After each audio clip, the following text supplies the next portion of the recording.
everyone, I'm Rachel, and I'm your host for the Merry Writer podcast. Ari couldn't be here this week because time zones exist, but don't worry, I'm in good company.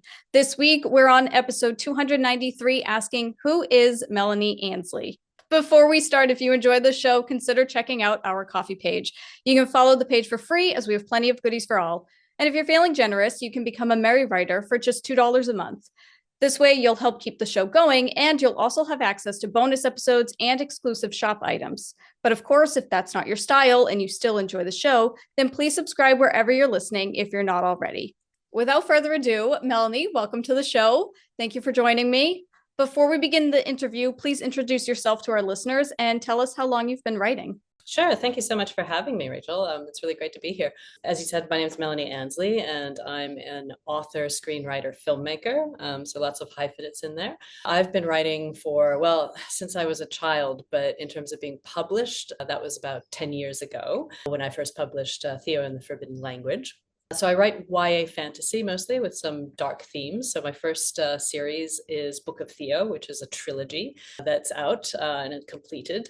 And that one's about a rabbit with the forbidden ability to read and write, who's fighting against an empire that is determined to silence every animal in the kingdom and basically turn them into enslaved beasts of burden and to farm them. So it's got dark themes, but it's got animal protagonists. And basically it's about rebellion and resistance and fighting for the good fight, basically. My second series is Riders of Jaded Fire, which is set in the Tang Dynasty, but with dragons. So if you like some of Naomi Novik's novels, then it's kind of in that vein. Wow, that's all really fascinating. And I have to say, we will talk about the Book of Theo in a few minutes, but I love the book cover. Oh, thank you. I think it's so gorgeous. And I'm also just noticing our listeners can't see this, but I'm noticing in the video, you have your books displayed behind you. I do. They look so good together. Thanks so much. But wow, 10 years being published. Wow, that's amazing. You've obviously been writing for a long time. So what does your writing process currently look like? It's evolving. I think it always evolves. I've started out being a very dedicated plotter. Actually, in the very beginning, I was a pantser, and then I realized that this was driving me nuts because it just took so long. And so I forced myself to get into plotting, especially because I have a background in screenwriting. And screenwriting, I feel, definitely takes plotting. I feel it's very, very hard to go into screenwriting and just wing it. Maybe some people do that, but I certainly would find that absolutely terrifying. So I forced myself to bring that plotting into novel writing. And it's now evolved, I think, that basically I look at a story, and of course, a story needs to have a beginning and a middle and an end. That's kind of the definition of a story. So I start with that. I nickname it the tentpole method, but I start with, where do I want to start with? Where do I want to end? Which usually should be 180 degrees from where I started. So that's easy because those are the bookends, right? So you can kind of map those out. And then I need a middle. And that's a midpoint, right? The mirror moment that you need for your protagonist to have everything change. So I map up those 3 points. I just give myself a very easy task that's what I need to put forward. And then I flesh out in between, how do I get from A to B to C. And of course, there's a lot of little mini steps in there, but I start with that because then I have an idea of the bigger picture, and it helps ground me, and it helps tell me the frame of the story and what I need to fill in, almost like a coloring sheet, if you will. I don't write every day, though. I know that a lot of writers do write every day, and there's this big debate about whether a real writer needs to write every day or not. I don't. There's just, being an indie author, there's just so much that has to go on outside of the writing. And I do find that it can really help to take a step back a bit from the writing and come back to it a little bit fresher after I've had a beta read, or let's say I've read it through myself, or I've done something else, and then I can come back with a bit of a fresh perspective, and I can avoid a bit of the fatigue, I think, that gets in there with possibly writing hard every day. Because when I do write, I write in writing sprints. And so I will try to do between 2,000 to 4,000 words a day when I'm actually writing it, and time myself and just let it pour out and try not to self-edit, because I find that if I self-edit, then that really slows me down. But if I just really sprint, then I can just get the words down, and then I can go back and change it. As I said, possibly because my screenwriting and film background, I also follow save the cat structure a little bit. So those points help guide me through that tentpole structure. And so I get from one point to a second point, and I know that there's scenes in between that I need to fill in. And that just gives me a framework to work in. Yeah, the save the cat is a really popular structure that many people use. And I really like that you nicknamed the tent pole method, because when you first said that, I was like, oh, that's fascinating. I haven't heard of that one. But it really is, you took some other outlining methods and you simplified it almost, but you catered it to you and the way that your writing works. And I really like that. Do you ever find yourself deviating from that tent, or do you usually like write the outline and then you tend to stick to it? No, absolutely, I deviate. That's one of the most frustrating things, I think, is that and why I struggled so hard and fought so hard with plotting when I was first doing plotting, was that the thing that would frustrate me to no end was that I could plot it out to the most minute detail, but then it would all go out the window when I wrote, because I realized something didn't work, or I liked something else better. And sometimes it was a mixture of the two. And so it just infuriated me that I would spend so much time plotting and it would all go out the window. So, but now I've come to have a bit of a healthier outlook on it, that I try to see it as being, okay, this is the plan. It's a guidepost and it's there for me if I want it. But at the same time, if I want to burn it all down, I can just take a match to it and I can just decide that I'm going to go way off course. And that often happens because as I'm doing it, I realize that there's a much better way to get to point B, or something doesn't make sense in the character, or something that I've plotted out just doesn't make sense when I'm writing it out. And I realize I have to write it out in order to find that out. I'm not one of these plotters that I think can just boil it down to the plot points and have it be perfect and just detail it down. And then, like Hitchcock basically said that shooting the film was boring because he'd already planned everything out so much that it was like he'd already done it. And so doing the actual film, there were no surprises, no changes, and he found it boring. I'm definitely not like that. My plots end up, changing all the time as I'm going, even down to the last revisions, the last draft. Major things change, but at least it's there, and I can eliminate some of the possibilities, right? So I've eliminated some of the things that don't work. I haven't eliminated all of them, but maybe I've eliminated them by 50%, and that helps me avoid a struggle as I'm knee deep in the writing swamp, trying to find my way through. No, I agree with that. I think that's a tough lesson that a lot of a lot of planners need to learn. And it's something that it took me a long time to learn, because when I first started writing, I was a planner and I planned to a T, and I thought that plan was the plan.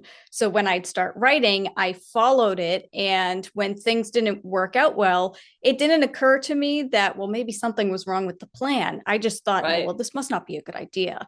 And I would get stuck and nothing would get finished. And I think it's, yeah, well, yeah, exactly. And I think it's so important that you realize that, as you said, that the plan, the outline is more like a guideline, and it's meant to be tweaked. You have that skeleton, the bare bones, and you're supposed to fill it with other things as you write. So I 110% agree with you on that. Yeah, and it's a learning process, I think. I think you have to learn it. You have to, it's almost like you have to learn the skills, which are very hard to learn, of building up that outline, but then you also have to learn that you got to burn it down. Sometimes you got to allow yourself to like just completely destroy it or completely rip it out. And that can be, just as hard to learn, as you said. Yeah, well, it's tough to let go of like that first initial idea. Absolutely. Also, your metaphors are on point. I love it. But I'm all about metaphors. Helps me understand things in simple terms. I try to keep it very simple for myself. That's the way to be. Yeah. Speaking of plotting, I want to back up to something you said with screenwriting. I myself am trying to learn screenwriting right now. Awesome.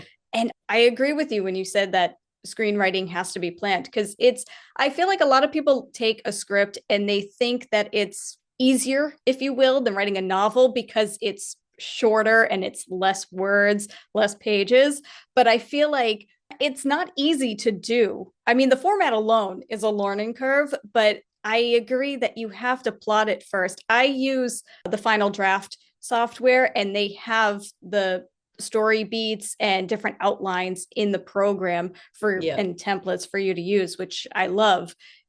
And I think because it's not easy to go back in a it's not easy to go back in a script and just say, oh, you know what, maybe they're not outside, maybe they're inside, and then it just changes everything. You can't just delete certain sentences. And yeah, wow. I think it's really cool that you write in different mediums too. I think actually my personal belief is that every creative writing course for poets, novelists, whoever should include a screenwriting course, because I really think that screenwriting is a fantastic medium to learn writing. It is so spare. And as you said, you have to plot it because I think there's a misconception that if it's shorter and less pages, it's somehow easier, but that's not true. And I can't remember which writer said it, but they said, I would have written you a shorter letter, but I didn't have the time. So here's a 4-page letter instead, which is true. It takes a lot more work to write something that's shorter and edited and very concise where every word counts. And that's what it is in screenwriting. And you're helped a little bit because you have slug lines, right? So you can set a place and you don't have to describe it. You don't have to go token on it and describe every tree down to the last pine needle. But you still have to choose your words extremely carefully so that they all convey a certain emotion or a key item in the room or whatever it is that you need the audience to know within a few seconds and visually. So that's the other thing that screenwriting teaches you, is that it's very much a show, not tell. You do not have the luxury of being inside somebody's head. It has to be something that can be shown on screen, that your director and producer can say, yes, I can see that. Because if it's abstract, it doesn't belong on the page. And so you really have to think those things through and be as to the point and poignant and full of meaning as you possibly can. Wow. Yeah, no, I agree. That was really good. I have no notes on that because that was really well said. That helped me. I'm going to be taking notes when I edit this episode. I'm going to be taking notes for my own screenwriting. Thank you for that. No, not at all, not at all. And it takes but screenwriting also takes a lot of drafts, and you also pull out like massive chunks. So the other thing is that I think that part's kind of the same, but it just becomes that it's harder to, as you said, it's harder to change because it's like this crazy tapestry where you've put in this very significant object in one scene. Once you take that out, it just completely unravels everything down the track, right? Yes. Yeah. I mean, you think of like a stage play, for example. It's like, what do you do if you change the scenery? It just changes it. The whole context of it goes away. So yeah, it's difficult. And you can argue the same thing with short stories and flash fiction. And absolutely, I fell in that rabbit hole when I was younger. I was like, it's taken me too long to write my novel. What if I just write a short story? That'll be simple. And I learned that the hard way. Yeah, it's easier and harder in some ways. I think it's easier in that you're dealing with a smaller framework, but at the same time, yeah, you really don't have any room to waffle or have excess scenes. Yeah, exactly. Writing is trial and error, and it's not for the faint of heart. No, that's absolutely well spoken. But we love it anyway. I don't know why, but we do. Well, we've got to have a little bit of crazy, right? I always say that about filmmaking as well, but it's probably true of any art, and I think it's true of writing as well. You have to have a little touch of the insane. Oh, absolutely. To be in this. Yeah, no, I can agree with that, absolutely. But speaking of your writing, let's talk about some of the themes that you typically explore in your books. Sure. Yeah. So I always come back to underdogs. I think underdogs feature heavily in my books. Good versus evil, and doing the right thing, even if you're small or feel like you're very insignificant. I think that's always been something for me growing up, is reading stories about people who are very brave in very dark times. And I always wondered, a question I always asked myself was whether I would be that brave.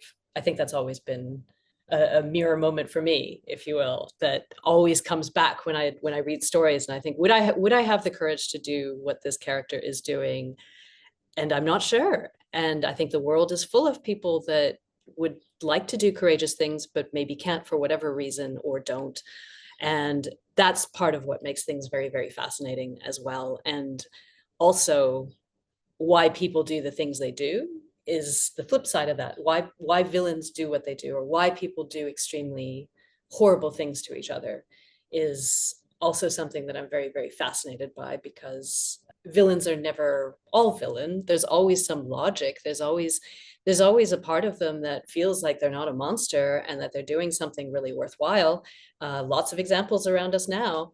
And what makes them able to do those things that they do and not think that they're wrong, or think that even if they are wrong, it's justified in the end result. So I find writing my villains is one of the most cathartic and satisfying things that I do with writing, and the most fascinating part of writing my books. I often find that I really enjoy writing the villains. So that's not a direct answer to your question, but I guess it's it's on topic. But those themes are always in my books. And also I really am moved by the power of art. So the power of words. I mean, Theo, the whole Book of Theo trilogy really is an ode to the written word. It's an ode to the power of writing and the power of reading, and its ability to free us, and its ability to move us and mobilize us and give us power, and literally give us voice. Because in the books, the animals are being robbed of their voices. Basically, they're being turned into mute beasts of burden. So the whole concept of writing and reading is in opposition to that. Theo is fighting for the right to read and write and to literally speak. So these themes tend to be quite strong in my books. Well, you know what? That's what makes it so real. I mean, readers pick up books and they want to read relatable characters, and they want to put themselves in the protagonist's shoes. And as you said before, you tell yourself, oh, if I were in the situation, I would do this, I would do that. I would be brave and courageous, and I would fight the villain and things like that. But I mean, a lot of the times when we are presented with those moments, our fight or flight kicks in, or we freeze up and we realize that, oh, maybe I wouldn't actually be as brave as I think I would be. And that's okay. I'm not saying there's anything wrong with that. But when you're reading it in a book and you can immerse yourself in that moment, and you can feel like the hero, and you're joining the character on that journey. And I think it's such a wonderful thing, because a lot of those themes, like the chosen one, the good versus evil, they're in so many books, they're in so many stories, but there's a reason that those themes are Exactly. so prominent in stories, because it's something that everybody can relate to. And it's just something so wonderful to imagine. I think that's where I'm going.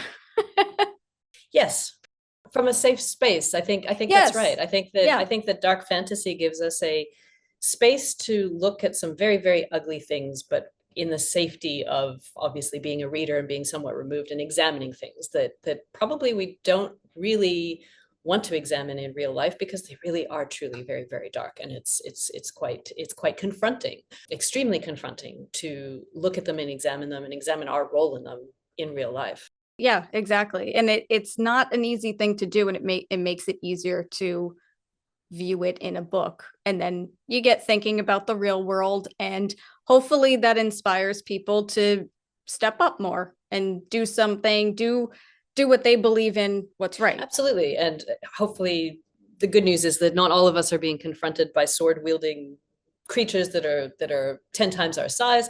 So hopefully we don't have to face that kind of danger, or try to be brave and stand up to that thing. Yeah. But what are the other ways that we can use to stand up? And I think writing it or reading it, from other authors, also makes me think about, well, what are some other ways that I can be brave, or I can do stuff that isn't standing up to a 50-foot orc or something, but that in my own way that I could do that. So it helps me think through those things. Yes, no, absolutely. I mean, it just gives hope, Yes, there you go. essentially. I mean, not every story has a happy ending, but True. the hope is there. And And we all, yes, absolutely. I think you've hit the nail on the head. It's we all read these stories, especially good versus evil stories, for hope, don't we? yes, yeah, we do. We absolutely do. Now, you've mentioned your Book of Theo a few times, and I did say that we would get back to it, and I want to talk about it for a few minutes. The book sounds amazing. Thank and you. it's on my list. I haven't read Don't it yet, worry. sorry, but it is on my list. Now, It's now a thick omnibus, so it's an all-in-one trilogy. So I noticed. Yeah, I think I'll probably have to snatch that. So you've described that it's, a YA action adventure where the main characters are animals. So I want to ask you, what inspired you to write this series? sure. When I was younger, I my favorite books were books like Redwall, anything by Brian Jacques, Animal Farm, Chronicles of Narnia, Watership Down. I loved these books, Lord of the Rings. And so I think I spent a lot of time in that world and exploring those characters and those kind of themes. So naturally, when my imagination started running wild, I think it was quite natural that a rabbit came out of that imagination and a quest and a fight against a large empire. So Theo was born out of that when I was quite young, actually, in my teens, early teens. And he just stayed with me. And this whole idea of a rabbit who knew how to read and write, who was fighting back against an empire trying to crush reading and writing out of animals in order to make them into basically the animals that we know today. So Book of Theo kind of takes a conceit of what if animals could speak way back when, and this is how they lost their language, or one of the paths to how they lost became different from us, let's say. And Theo just stuck with me for a very long time and got refined and refined, and it ended up being written when I was an adult and with even darker themes woven in. And it was something that just allowed me to, as I said, kind of look at the power of the written word and tell a very dark story, but from the safety of fantasy, basically. So you have the whole freedom of speech. Absolutely. Freedom of speech, In and there. yes, losing one's voice. What is it to have a voice? What happens when we rob animals or people of their voices? What happens then? And so there have been comments that the book is not for children, which I would say, yes, that's absolutely a valid point, because it has very dark themes and it has very dark scenes in it as well, because I felt it would be a little bit disingenuous to deal with the treatment of animals and not deal with some of the real treatment that goes on with animals. Yeah. But I would say that older middle grade children or teens can all get something out of it, and it's also packaged in a fantasy, epic battle fantasy setting with a very rich world, alternate world built there. So I think that there's something to enjoy in it for even older readers. Actually, a lot of my readers are older readers. Yeah, having that age range is very difficult, but it's so important to add those true to life themes in it, because part of obviously, as we just discussed, having books, they give us hope and things like that. But when you're reading a story, even if it's fictional, it's meant to teach you something. Yes. And you're supposed to look at your own life and yourself differently, and you're supposed to learn something out of it. So having those darker themes in it, I don't think that's not necessarily bad, even if it's for a younger audience too, because I'm going to give Watership Down a special shout out here. I personally have not read it, but that is one of Ari's favorite books. And if she were here, she'd be gushing about it to you right now. But isn't that a little bit on the darker side? It's very dark. Yeah. Okay. And it also, I think that the comments about it being dark, and some people love it and some people don't, and that's completely fine. I think that's very valid. I guess where I came from too is that I think that children actually are open to some very dark themes. We actually teach children some very dark themes from a very, very early age. When I first had kids and I started reading these children's books with them again, sometimes you just got to open them and you just got to think, who wrote this and who says that we should be reading this to our children? Hansel and Gretel, he's being fattened up, and even in the end, the children get out, but they do push a woman into an oven. Yes. The end of that story is pushing an old lady into an oven, and that is the happy ending, right? So we have wolves that come and and swallow children and then get cut open by the farmer so that everybody can come out.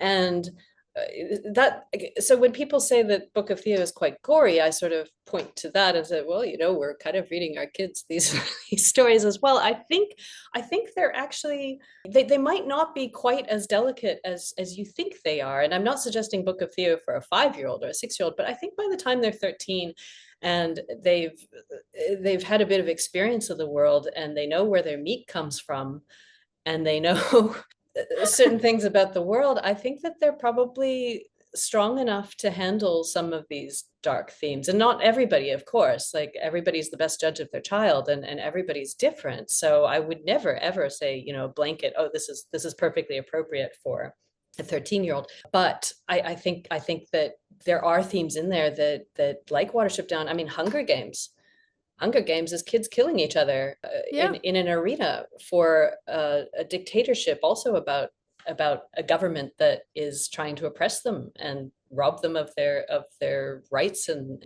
their speech.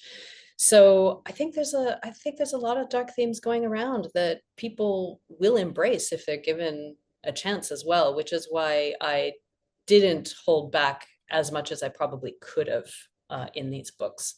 Right. Well, yeah, I mean, that was my point. I feel like a lot of kids' shows, kids' books, they do have some darker themes, or they talk about those sensitive subjects like, I don't know, death, for example. And a lot of it goes right over the children's heads, but they still are able to get something out of the story. Yes. So it's like you have to, and yeah, I agree with you. The parent needs to make their own judgment on that. But it's just, I mean, I don't know. It's like two sides of the same coin almost.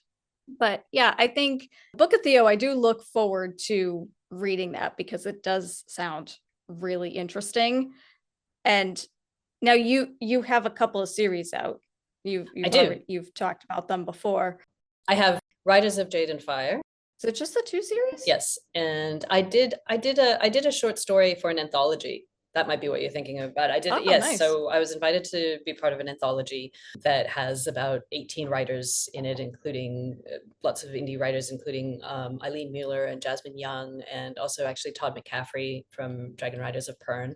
So I have a short story in that, but it's basically these 2 series, Book of Theo and Riders of Jade and Fire. And Riders of Jade and Fire is the one about dragon riders in the Tang Dynasty. And that draws a little bit more on my own Asian background, because I'm half Chinese and I grew up in China. So this was kind of a return to my background and my roots and stories that I loved about Chinese history. Oh, love it. That sounds so good. But now that you have those books under your belt, which of these books was the hardest for you to write and why? Good question. I would say that the hardest book to write was the last book in the Book of Theo trilogy. I think because it was my first series, and I'm sure that you know this as well. When you write your first book or your first series, you're still under that pressure and that ideal of writing something that is perfect or that is wonderful in your masterpiece and just comes straight from the very innermost depths of your heart. And so this was the culmination of that trilogy. So I think that I had a lot of pressure on myself that I needed to make everything wrap up very, very well and make it perfect and satisfying, and that all of my loose ends had to be tied up and all the setups had to be paid off, which is true. I mean, you do have to do that. So I think that all of those things made that book harder, because I was really trying to give a very good climactic ending to the whole trilogy. I find your answer very fascinating, and I'm not saying that anybody's answer to this question is wrong. Of course, got to throw that little disclaimer in there. But I think you're the first author to essentially answer that question by saying it was difficult for you to end the series for the readers, because a lot of people, especially if it's their first series or their first book, they're not ready to let go yet. They're not ready to let go of their characters. And that's a very author-centric answer. Whereas yours, I feel like yours is very reader-centric. Well, yes, because I mean, the story was really dear to my heart, but I always knew it was a trilogy. And I think I don't know whether you find this as well. I think that when one starts out as an author or even a filmmaker, I think that there's all this pressure and expectation of starting something, but I think as you go along, the joy in finishing is exponentially more than starting. Starting is fantastic, don't get me wrong. Starting a new series, brand new, all these new ideas, it's absolutely euphoric, and there's nothing like it. But by the same token, there's also nothing like finishing it. And now it's done. And you can just wave that ship goodbye and you're on to the next thing. And it's so freeing. And I think I had a bit of that by the time I got to the third book in the Book of Theo, because I had been writing this trilogy over such a long time. And I think a lot of people fall into that trap where you're writing a book or a series of books for so long that it's just taking forever, because you're either hoping that it's perfect or you're never satisfied with it, or for whatever reason, but you're just hanging on to it. I mean, maybe for the reasons of what you said, like you can't let go of the characters, but life is about letting go. You've got to let go and move on. And I think as I've gotten older and time is shrinking on me, I think that lesson's really being driven home, and I'm eager to let go right now. And because I want to move on to the next series, I want to move on to that next idea, because there's only a certain number of tomorrows where I can get out the next idea. And if I run out of tomorrows, that next idea is never going to come here if I stay here with this series. So now I'm all about finishing it, get that done, get that out, and move on, because the next great horizon and the next great mountain is just over that crest. And it's a beautiful, beautiful world as long as you can finish it and see the crest. And if you stay, like, if you don't go over that mountaintop, if you don't finish, you're never going to see the beautiful world that's laid out, the huge world that's laid out in front of you, the lands to conquer and the places to go and the things to see, if you keep staying within that valley of your one series or your one book. So I now think that finishing comes with an incredible joy that is almost unmatched by starting something. Oh, that got real. Wow. That is not at all where I thought that answer was going to go, because I was like, yeah, I totally understand what you mean about getting a new, fresh idea. It's shiny, it's new, it's exciting. But then once you're working with it for so long, you're like, get out of the nest. It's like you're 18 years old now. Absolutely. Get out of my house. And there is something so exciting about moving on to that next adventure. But I mean, you're right. We can't hold on to the same idea for so long. I mean, obviously, yeah, you get it however long it takes to tell the story, take however long you need. But if you realize you're letting go when you should have let go like 2 years ago, Yeah, I mean, it's time to move on. And yeah, I'm not, that's right. That's just baggage. yes, yeah.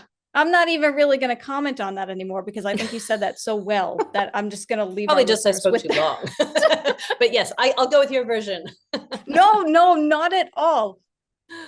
Not at all. That was amazing. I love that answer, because it's so true and it's so real. And by the way, like, if I think for people that are writing a series because readers just can't get enough and they keep going, and if you're in that situation, that is awesome. And keep going with that. That's fantastic. As you said, I think it's about ending where you're supposed to end, right? So like, if the writer is happy staying in that world and has more ideas coming and it's still fresh and the readers still want it, then great. But if it was meant to end and you knew it was supposed to end and that's how you planned it and everybody's ready for the end, then by God, just do that.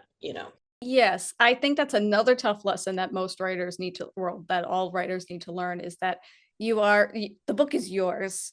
Obviously, you want to please your readers and you want to create something special for them, something that they'll remember and they'll want to reread for many, many years. But ultimately, it is Yes, your story and you need to tell it however you want to tell it, however it needs to be told, because you're the only one who knows how it needs to be told. that's right. And it's finding a balance. Yes, yeah. Now, with that said, maybe this is a lousy segue, but having that balance and telling the story the way you want, you're a self published author. What made you decide to go down that path? Well, I did submit to agents with the first book in Book of Theo, Theo and the Forbidden Language. I submitted to maybe, I can't remember what it was, 6+ agents perhaps, and all very kind, and they all gave me great feedback.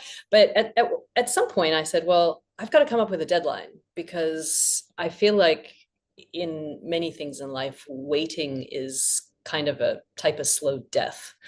Waiting for permission is something that will wear away your resolve and your mental health like nothing else will.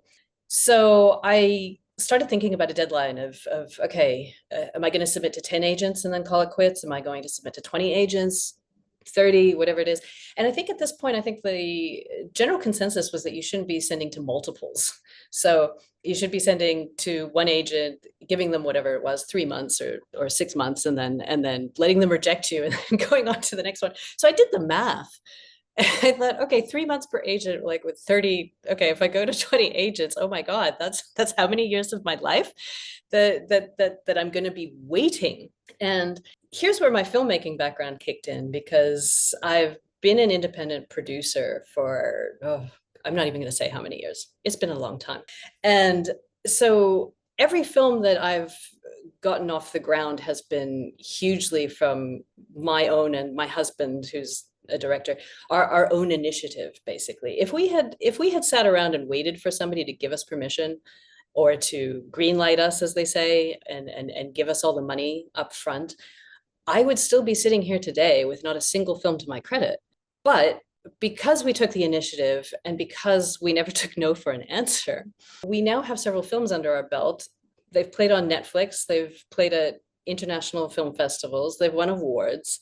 So we are where we are today because we didn't take no for an answer and we did it ourselves. So somewhere along the way, a light bulb went off, and I said, well, if I can do that for films, if I have a producer's brain where I can look at a product and think about how to get it to market and how to get it out in front of people for film, which has a really high threshold. I mean, a film costs at the very least thousands and thousands of dollars. And I'm not talking about 2 or 3,000 like for a book, or even 13,000 for a book. I'm talking tens of thousands usually for a film that can make some sort of impact or get seen by a fair amount of people.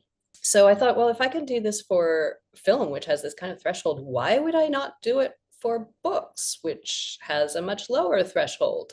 And then I don't have to spend 3 or 4 years of my life waiting for an agent to tell me that my book is decent. And then another however many years waiting for a publisher to say that my book is decent. And then another few years waiting for the public to say that my book is decent enough for me to do another one.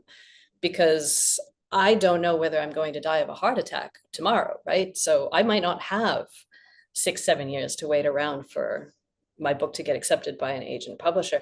And so when that light bulb went off, I just thought, all right, that's it. I'm going to study self-publishing and what goes into this, because I've done indie films. So why can't I do indie books? And that's how I'm here. Yeah, I don't think people realize just how much work that, I mean, an indie writer, you're not just the writer, you're Yes. everybody else. You're wearing many, many hats. But I think it's a misconception that when people start off submitting to agents or querying publishers or anything, I think a lot of people feel like that if they decide to go the self-publishing route after so many rejections or whatever, they're giving up. But I don't think that's the case at all. I think ultimately you say, this is, I wanted to try this, I tried Correct. it, but in the end, it's your story and you don't need that validation. And it's not easy to find an audience for your story. And obviously, yeah, if you get traditionally published, you'll have your agent, your publisher to back you up. But for the most part, you still have to do a lot of the marketing yourself. So, I mean, on the one hand, it's whatever you ultimately decide. But I like how you gave it a shot. And then you realized, well, if I can do indie filmmaking, I could do indie books. And I think, and for this is me personally, I know it's not for everybody, but I like that learning curve. I feel like if I went traditionally published, I probably wouldn't bother to figure out what goes into making a book cover, for example. But now I have a couple of books under my belt and I know that process. And I think it's a fascinating process. And it's lovely to be working one-on-one with another artist to help bring the story to life. So it has its pros and cons, but ultimately I like your thought process to how you got on the self-publishing path. Yeah, and I agree with you that it's all about what you being one, like any writer wants to do, and it's also about your personality, right? Because for some people, I think it's fine to wait for that because they've got other things going on. You know, if you've got a day job that you love, let's say, and writing is something that you're doing after hours, and it's a side thing that, and you want to see your book in a bookstore and you don't want to deal with any of the marketing, then absolutely, like, traditional publishing is the way that you want to go. I have, you can call it a flaw, you can call it an advantage, I don't know what it is, I just know that it's my personality. I can't sit by the phone and wait. I just can't. That just kills me. I have to go and do it. And also, so waiting for a traditional publisher would absolutely just be torture for me. So I would rather go and be doing it myself. And also, I don't know whether you found this, I'm sure you have, but knowing those other aspects of, like, what goes into a book cover, what makes a book sell, what readers like, totally informs your writing as well. And if nobody's telling you that, because you've got a disconnect with traditional publishers, they might have an idea of what readers are wanting and liking, but they're not necessarily passing that on to you every day, right? Whereas if you're doing your own marketing and all of these other things to do with the publishing, you have a very clear idea of what your writers are liking and what they're not liking and where the trends are going. And so it changes your writing, because now you're possibly, even if you're not conscious of doing, probably writing to market. Yeah, no, I agree. I think there's more, I mean, obviously there's more of a freedom with self-publishing, but what did you say? Disconnect? I Yes. think that's an excellent way of describing it, is that if you're traditionally published, there is that disconnect and it is a lot of waiting around. And I said it before, writing is not for the faint of heart, No. and neither is self-publishing, but also neither is traditional publishing. So ultimately it's whatever works for you. And if you can't wait around, then yeah, start taking some courses and doing that research for self-publishing. And I think I think it's cathartic to do that stuff on your own. Obviously, you can't do everything on your own. Like, you should still have a team, and Yep. you can't just be a one-man band, but it's worth it in the end, and it takes a good amount of discipline and focus. And not Absolutely. everybody is cut out for that, No, but I no, that's mean, hey, if true. you can make it work. Yeah, and I mean, I guess that's the first place to start, right? Is to kind of know who you are and what suits you. And that takes a little while too. I mean, I'm still discovering it. I think it's an ongoing process. So I think we all are. I mean, it's a never-ending process, exactly. never-ending learning. Oh man. Now, you've mentioned filmmaking a couple of times. I'm just going to deviate here just because you said that you Sure. did it with your husband. So speaking of indie art and, having a team, what's the story behind your filmmaking? Because that's fascinating. So let's talk about it. Sure. Well, I started off in high school loving acting. I was in every single play, and even auditioned for outside of school plays. And I really wanted to pursue acting after high school. And this is going to tie in a lot to my personality flaw or whatever about not waiting around. When I got out of school, I realized that a lot of acting was about waiting around. You're extremely dependent and you're extremely passive. And that's not a knock against actors. I know that they do a lot of, there's a lot of active work involved with actors, obviously, in terms of getting themselves out there, going to every audition, updating the reels. So I don't mean it to sound like it's a passive job, but the thing about it is that it is extremely dependent on other people choosing you, and for things that often are beyond your control, in terms of just a certain look, right, or certain timing. And you're going and auditioning and you're often waiting for the phone to ring. And I quickly found out that that was just not great for my personality. My personality was not suited to that kind of work. And so I quickly discovered that producing was something that I enjoyed a lot more, making things happen. and putting things together and putting people together and making a project happen and being able to see a project from its script stage or even from an idea stage and think, wow, how can we make that into a film? And that was always very exciting to me. And there was a lot more doing, and there was a lot more initiation of getting things off the ground. And so that really suited my personality a lot more. And so I started producing. And first and I've worked mostly with my husband, who's a writer director. And so we've made a bunch of independent films as well as content for TV. We lived in China for 8 years, not including the time that we grew up there. So we were making content for TV there, and I was working on TV shows there as well. So I know a lot about project management and also pitching projects and getting ideas off the ground. And so I had the good fortune to work for companies like Discovery and NBC and travel around China and the US doing different productions, which was great fun. And I love it. And I'm still doing film, TV, and script consulting today. You have so much experience under your belt. That sounds amazing. It's fun. It's been varied, checkered. Like I'm absolutely fascinated. Wow. Although I gotta ask, I mean, this is kind of a loaded question, but those are the best. Which do you find easiest? I don't know if easiest is the right word, but, or would you rather like filmmake for the rest of your life or write books for the rest of your life? Does it have to be an either or? Well, no, like which do you find comes more naturally, or which is easier, or I don't know how I'm trying to form this. So answer it however you interpret it. I love aspects of both. I think filmmaking right now is going through a really, really hard time at the moment. The landscape is changing so much. It's becoming so much harder to make films. And I don't think that's even just in the independent space. I actually think it's harder even in the established space as well. So there's a lot about that I love the process of making a film. I love the creativity and the entire process, but it is becoming a lot harder. So the opportunities for making films and for making content, I think, are just changing. I think some people will argue that it's never been easier than before, and that's sort of true, but it depends on the format that you want to do and your goals with making content, I guess. So I think there's varying answers to that. So I think that filmmaking is great fun. I love it. And I love producing, and I still love talking scripts and consulting for people and helping people get their scripts to where they want them to go and helping them think about how they can make their films independently. But at the same time, there's some very real challenges there that make it a bit of a slog sometimes, that you really have to think long and hard about. I have to think long and hard about what projects I take on, because I just know that the path from here to getting them completed and made and seen is just so tough that sometimes you just got to pick your battles, right?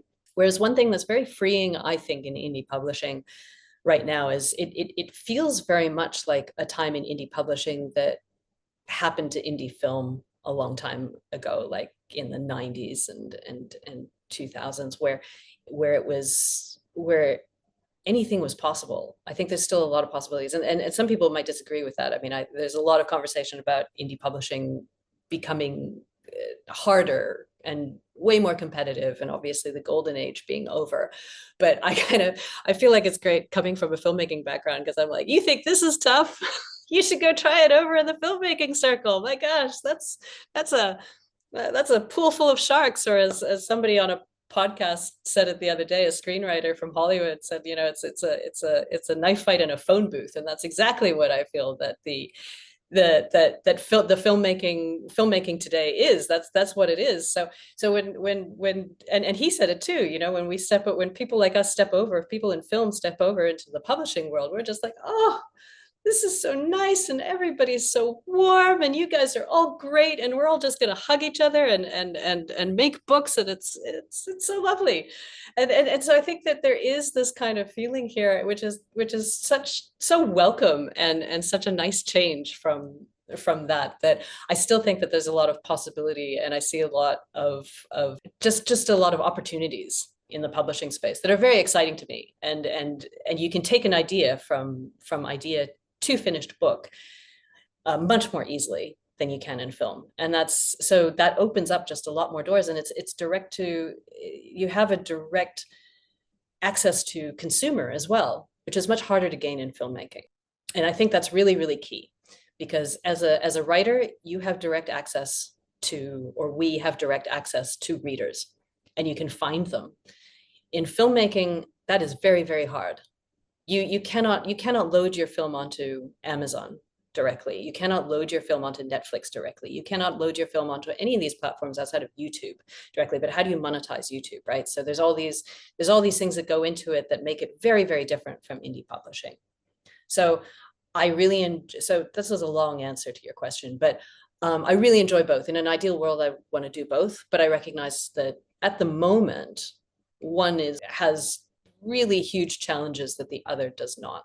No, I appreciate your in-depth answer. Thank you to that, because I kind of threw that out of left field for you. But would you, I mean, obviously I'm not a filmmaker, so I can't really comment too much, but would you say part of the reason it's harder is because there's more cooks in the kitchen, if you will? Because I feel like when you're an indie author, sure, you have a team helping you with your book, and not necessarily in the traditional publishing sense, but you still have a team helping you out with your cover artist, your editor, etc. But when you're making a film, I mean, you have a team of writers, you have the director, the producer, the sound department, actors. I mean, that's a lot of coordination compared to a book. Absolutely. I mean, I think that if you know somebody who's made a film, who has completed a film, I think go and pat them on the back and tell them that they've created a miracle, because it's really true. To be able to make a film that works from start to finish really is a miracle, for the exact reasons that you just said. You just named all of these crew, and that's about, I don't know, a quarter of who works on a film. So you need all of those people to be working together in tandem in order to finish this thing. And there's just so many factors in film. You have to really both, you have to both embrace and control the chaos that comes with filmmaking. Because I mean, just on my last film, for instance, our set blew off a cliff on the last day of filming. That is something that is beyond my control. And we were just lucky that it blew off after we were done with it. But I mean, if the winds or the gods had somehow decided that they would blow that off 12 hours earlier, then we would have had to cut an entire scene from the film and figure out where to do it somewhere else, right? So which is thousands of dollars lost, and actually more. But anyway, so things like that you have no control over. Or I don't know, one day somebody gets, your cinematographer gets COVID. Now you're pushing everything later, right? And then other people say, well, I can't do this schedule now because I've got another job, so I've got to back out. And now you're scrambling trying to find somebody else for that. So all of these things that just affect the final output. You have no idea. Your actor could be sick for a day, the one day that you have your location and you have your herd of emus coming through that you need, and you can't get that herd of emus on another day, let's say. So now your actress is doing her love scene and she's totally sick, in front of the emus, and now you've got to figure out what you're going to do in the final film, right? So these things are way beyond your control. You're not, as a writer, you're not dealing with any of that, right? All you have to deal with is whether your words are good enough and whether you follow your editor's advice to do something. And you can always pull it, you can always put it back on, you can always swap your cover, you can always do that sort of thing. But there's a lot of things in filmmaking that once you're in, and it's baked in there. And I mean, I guess that's part of the fun of managing the chaos. So it suits people who love that kind of chaos of, oh my gosh, what do I do with this situation today? But it also means that you've got a lot of moving parts that affect your final film. So do you remember when I said that writing wasn't for the faint of heart? I changed maybe if you're torn, go into writing a book first. Well, no, you could go to filmmaking just on a small scale. Those are extreme examples, obviously, but I totally get that. I know. Well, consider this your pat on the back. I am patting you on the back for not only being a filmmaker, but also self-publishing a couple of series too, because that is quite an accomplishment. Well, it comes back to what we were saying about that touch of insanity. Oh, you know what? That's fair. That's fair. But you know what? You seem very in control of it. So another pat on the back for that. Good. I'm glad appearances are deceiving. That's the actor part. See, it all ties in. Oh, see, there you go. You're a little touch of everything. Perfect. All right. Well, Melanie, it has been awesome having you on the podcast. This has been a wonderful conversation. Same. Yes, I've enjoyed it. I learned a lot. Thank you so, so much. But before I let you go, I do just have one more question for you. Well, tea or coffee? Usually it's coffee, I have to say. Yes, but I've recently moved to tea. Oh, just because of I recently moved to tea. So again, I guess I'm just all over the shop, aren't I? This is really consistent with the rest of my answers. How about you? I'm gonna put you down for both then. Okay, sure. Well, yeah, because I'm coffee, Ari's tea, so there's a little competition we have going. Yeah, right. So Okay, I'll put you down for both so that it's a tie. She's not here; she'll never know. All right, so you'll both still talk to me. Oh yes, no, absolutely. This is just a little spat Ari and I have been having for many, many years now. So far, I'm winning. Well, it's good. You've got one of each, which keeps your team balanced. Yes. Yeah. Thank you for that. So there won't be any new arguments for the foreseeable future until the next guest. Alrighty. With that said, before I do the wrap up, please pimp your books again. Tell our listeners more about yourself and just share whatever you want to share. Yeah, sure. Well, it's been a real pleasure being on the show, and people want to find me. The best place to find me is on my website, which is www. my first and last name. So Melanie, Melanie, Ansley, ANSLEY.com. I'm also on Facebook, and yeah, those are the best places to come find me, have a chat, and check out my books. Awesome. Thank you again so much. All of Melanie's links will be in the description below. So please do go check out her work and give her a shout out in the comments. I'm sure she'd love to hear it. And remember, we release a new episode every Wednesday. Next week, we're discussing how to budget for your author career. So to ensure you don't miss it, don't forget to hit the subscribe button on your way out. And as always, thank you for listening to the My Writer podcast. We'll see you guys next week. This podcast is brought to you by Color Coded Notes. It helps us feel productive. The music, titled Inspired, is by Kevin MacLeod, licensed under Creative Commons 4.0.